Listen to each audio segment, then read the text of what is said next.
Details చూస్తే దీపావళి పండుగ వేళ బాణాసంచా ధరలు పేలిపోతున్నాయి.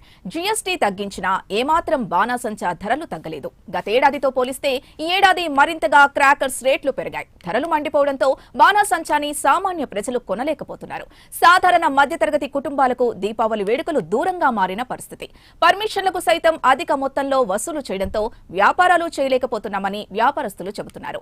ఉమ్మడి విశాఖలో అనుమతులు నిల్, కలెక్షన్స్ ఫుల్ అన్నట్టుగా ఉంది. అన్ని అనుమతులు తప్పనిసరి అంటూ ఆదేశాలు జారీ చేశారు. అయితే కొన్ని ప్రాంతాల్లో ముందు సేల్ వెనుక సేల్ అన్న చందంగా ఉంది. జనావాసాల మధ్య బాణాసంచా వ్యాపారం కొనసాగిస్తున్నారు. దీంతో స్థానికులు భయపడిపోతున్నారు.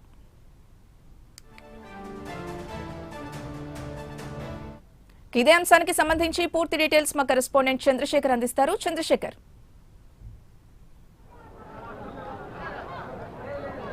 రైట్ సింధు, చూసుకుంటే గత ఏడాదితో పోల్చుకుంటే ఈ ఏడాది ఏదైతే బాణసంచాకు సంబంధించిన ధరలు పైకి వెళ్ళినటువంటి పరిస్థితి కనిపిస్తుంది. గత ఏడాది తక్కువ ధరల్లోనే అందరూ కూడా దీపావళి వేడుకలు జరుపుకుంటే ఈ ఏడాది మాత్రం బాణసంచా ధరలన్నీ కూడా రెక్కలు వచ్చినట్లుగానే కనిపిస్తున్న పరిస్థితి ఉంది. ప్రధానంగా చూసుకుంటే కొన్ని ప్రాంతాల్లో అనుమతులు లేనప్పుడు కూడా బాణసంచా విక్రయాలు కూడా కొనసాగుతున్న పరిస్థితి ఉంది. మరికొన్ని ప్రాంతాల్లో చూసుకుంటే పూర్తిగా కూడా అనుమతులన్నింటినీ కూడా నిరాకరించినప్పటికీ వెనుక వైపు సేల్ చేస్తున్నటువంటి పరిస్థితులు కూడా ఉన్నాయి. ముఖ్యంగా చూసుకుంటే జనవాసాల మధ్య బాణసంచా కేంద్రాలు ఏర్పాటు చేయొద్దంటూ కూడా ఇప్పటికే అధికారులు ఆదేశాలు జారీ చేసినప్పటికీ కొంతమంది రాజకీయ నాయకుల ఒత్తిడితో కూడా కొన్ని ప్రాంతాల్లో జనవాసాల మధ్య బాణసంచాకు సంబంధించినటువంటి కేంద్రాలు కూడా ఏర్పాటు చేసినటువంటి పరిస్థితి కనిపిస్తుంది. అలాగే కొన్ని ప్రాంతాల్లో చూసుకుంటే ఇప్పుడిప్పుడే సేల్ మొదలైనటువంటి పరిస్థితి కూడా కనిపిస్తుంది. ప్రధానంగా చూసుకుంటే ఏదైతే గాజువాకు సంబంధించినటువంటి ఆదర్శ మైదానం ఏదైతే ఉందో ఆదర్శ మైదానంలో సేల్ అయితే ఇప్పుడే ప్రారంభమైనటువంటి పరిస్థితి కనిపిస్తుంది. గత ఏడాదితో పోల్చుకుంటే ఈ ఏడాది ధరలు ఎక్కువ ఉండడంతో ఇక్కడికి వచ్చేటటువంటి మందుగులు సామాను కొనేటటువంటి బాణసంచా ఎవరైతే ఉంటారో వాళ్ళు ఆ ధరలు చూసి కూడా వెనుదిరిగి వెళ్తున్నటువంటి పరిస్థితి కూడా కనిపిస్తుంది. గత ఏడాది వీటి ధరలన్నీ కూడా చాలా తక్కువగా ఉండేవి. ఏడాది చూసుకుంటే చిచ్చుబుడ్డుతో పాటు పోల్చుకుంటే ఈ ఏడాది చూసుకుంటే రాకెట్ కంటే చాలా స్పీడ్గానే ధరలు పైకి వెళ్ళినటువంటి పరిస్థితి ఉంది.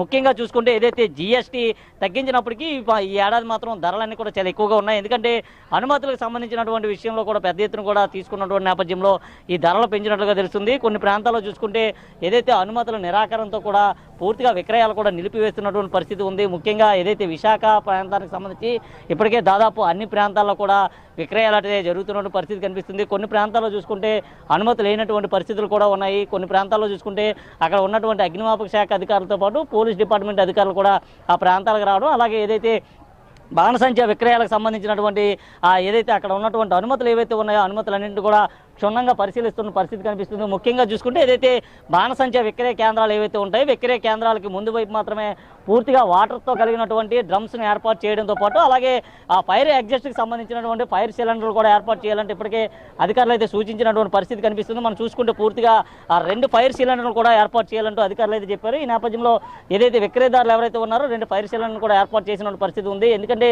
ఏదైనా అనుకోని ప్రమాదం జరిగితే దాని పర్యవసనం కూడా చాలా ఎక్కువగా ఉండేటటువంటి అవకాశం అయితే ఉంది. ముఖ్యంగా చూసుకుంటే ప్రతి ఒక్క షాప్కి మధ్య కూడా దూరాన్ని పాటించాలంటూ ఇప్పటికే అధికారులు అయితే ఆదేశాలు జారీ చేశారు. అలాగే దీనికి సంబంధించి అన్ని రకాల ఏర్పాట్లు అయితే ఇక్కడ ఉన్నటువంటి అధికారులు కూడా పరిశీలిస్తున్నటువంటి పరిస్థితి ఉంది. ముఖ్యంగా చూసుకుంటే ధరల విషయంలో కూడా చాలా ఎక్కువగానే ఉన్నాయమ్మా. ధరలు ఎలా ఉన్నాయమ్మా బాణసంచాలు?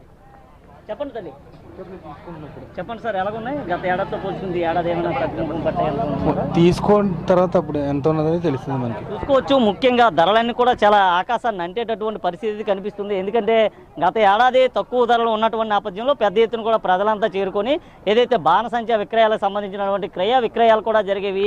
ఈ ఏడాది చూసుకుంటే ఆ ధరలంతా కూడా చాలా ఎక్కువగానే ఉన్నటువంటి పరిస్థితి కనిపిస్తుంది. ముఖ్యంగా చూసుకుంటే జీఎస్టీ తగ్గుముఖం పట్టినప్పటికీ దీని ధరలు మాత్రం చాలా ఎక్కువగానే ఉన్నాయి. అయితే చూసుకుంటే కొన్ని ప్రాంతాల్లో మాత్రం ఎటువంటి అనుమతులు లేనటువంటి బాణసంచా విక్రయ స్టాల్స్ను కూడా ఇప్పటికే పోలీసులు అయితే గుర్తించినటువంటి పరిస్థితి కనిపిస్తుంది. ఆ బాణసంచా విక్రయాల స్టాల్స్ సంబంధించి దాని అనుమతులను కూడా నిలిపివేయడంతో వాటన్నిటికి కూడా సీల్ వేసినటువంటి పరిస్థితి కూడా కనిపిస్తుంది. కొన్ని ప్రాంతాల్లో చూసుకుంటే బాణసంచా విక్రయాలకి ఎలాంటి ప్రమాదాలు చోటు చేసుకోకుండా అన్ని రకాల జాగ్రత్తలు కూడా పాటించాలంటూ ఇప్పటికే మనం చూసుకుంటే పోలీసులంతా కూడా ఇక్కడికి వచ్చేటటువంటి ఎవరైతే బాణసంచా కొనుగోలుదారులు ఎవరైతే ఉంటారో కొనుగోలుదారులకి అవగాహన కల్పిస్తున్నటువంటి పరిస్థితులు కూడా కనిపిస్తున్నాయి. ముఖ్యంగా ఏదైతే బాణసంచా విక్రయాలకు సంబంధించిన స్టాల్స్ ఏవైతే ఉంటాయో స్టాల్స్కి మధ్య కూడా దూరాన్ని పాటించాలంటే ఇప్పటికే అధికారులంతా కూడా విక్రయదారులకు చెప్పినటువంటి పరిస్థితి కనిపిస్తుంది.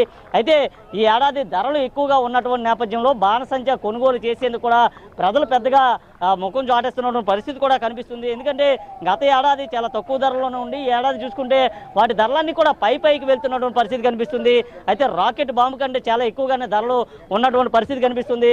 ఇక్కడ కొంతమంది విక్రయదారులు కొనుగోలుదారులు కూడా వచ్చారు. భయ్యా ఎలా ఉన్నాయి రేట్లు? రేట్లు చాలా రీజనబుల్గా ఉన్నాయన్న మా దగ్గర. ప్రతి సంవత్సరం పెడుతుంటాం ఇక్కడ. రీజనబుల్గా ఉన్నాయి, రేట్లు అన్నీ బాగానే ఉన్నాయి, తక్కువ రేట్ ఉన్నాయి. ఎంతమంది వ్యాపారం ఎలా ఉందండి? వ్యాపారం సూపర్ సార్, పర్వాలేదు. అలా ప్రస్తుతానికైతే కొంచెం ఆలుగుంది. వైపు వర్షం కూడా చాలా ఇబ్బంది కలిగింది. అవును సార్, నాకు కొంచెం డల్గానే ఉంది. వాళ్ళు పెట్టుబడి పెట్టామండి, వర్షం రాకుండా మీరు జాగ్రత్తగా ఉపయోగించండి. చూసుకోవచ్చు. ఎందుకంటే ప్రజలు కూడా బాణసంచా వైపు అయితే రాలేని పరిస్థితి కనిపిస్తుంది. చూసుకుంటే విశాఖ జిల్లా వ్యాప్తంగా కూడా చాలా ప్రాంతాల్లో వర్షానికి సంబంధించినటువంటి సూచనలు ఉన్నటువంటి నేపథ్యంలో ఏదైతే లక్షల రూపాయల పెట్టుబడి పెట్టినటువంటి బాణసంచా వ్యాపారులు కూడా వారంతా కూడా ఆ విచారంలో ఉన్నట్టుగా తెలుస్తుంది. ముఖ్యంగా చూసుకుంటే ఎవరైతే ఆ కొనుగోలుదారులు ఎవరైతే ఉంటారో కొనుగోలుదారులు రాకపోవడంతో కూడా షాపులన్నీ కూడా బోసిపోయినటువంటి పరిస్థితి కనిపిస్తుంది. అయితే ఈ ఏడాది ₹1 వెనకేసుకుందాం అనుకున్నప్పటికీ కూడా వర్షం రూపంలో ఏదైతే బాణసంచా విక్రయాలకు సంబంధించి ప్రజలు రాకపోవడం, అలాగే వర్షం కూడా మరోవైపు తమకు ఇబ్బంది కలిగించేటటువంటి వాతావరణం ఉందంటూ బాణసంచాకు సంబంధించినటువంటి విక్రయదారులు వ్యాపారస్తులు కూడా చెప్తున్నారు. సరే, ఎలా ఉందండి? ఏంటి అసలు ధరల విషయం ఎలా ఉంది? ఎందుకు అసలు వ్యాపారం ఎట్లా ఉంటుంది సార్ చెప్పండి.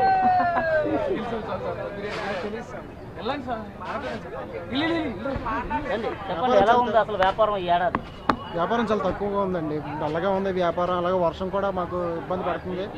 రైట్ సింధు, ఇది ప్రస్తుతం విశాఖలో చూసుకుంటే ఏదైతే కొన్ని ప్రాంతాల్లో మాత్రం బాణసంచా విక్రయాలన్నీ కూడా తగ్గుముఖం పట్టినట్టు కనిపిస్తుంది. మరికొన్ని ప్రాంతాల్లో ధరలు పైకి వెళ్లడంతో కూడా పూర్తిగా కొనుగోలుదారులు ఎవరు లేక మోసిపోయినటువంటి పరిస్థితి కనిపిస్తుంది. కొన్ని ప్రాంతాల్లో చూసుకుంటే ఏదైతే గృహ నివాసాలకు సమీపంలో బాణసంచా కేంద్రాలు ఏర్పాటు చేయడంతో అక్కడ ఉన్నటువంటి ప్రజలంతా కూడా ఆందోళన చెందుతున్నటువంటి పరిస్థితి అయితే ఉన్నాయి.